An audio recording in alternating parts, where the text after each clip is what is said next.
Hi friends, ఈరోజు నేను ఇంట్లోనే ఈజీగా ఎగ్ ఫ్రైడ్ రైస్ ఎలా చేసుకోవాలో చూపిస్తున్నాను.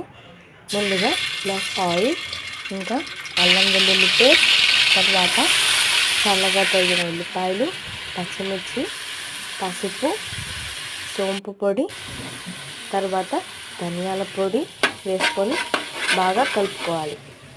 కలుపుకున్న తర్వాత నేను 6 గుడ్లను పగలగొట్టుకొని వేసుకుంటున్నాను, డైరెక్ట్గా వేయడం లేదు. వేసుకొని బాగా కలుపుకోవాలి.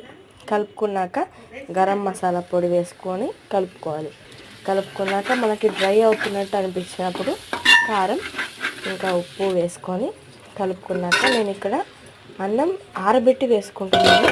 వేసుకొని ఏ లంప్స్ లేకుండా బాగా కలుపుకున్నాక కొత్తిమీర చల్లుకొని స్టవ్ ఆఫ్ చేసుకొని తినేయడమే. మన వేడి వేడి egg fried rice ready guys. Bye guys. నచ్చితే లైక్ చేయండి.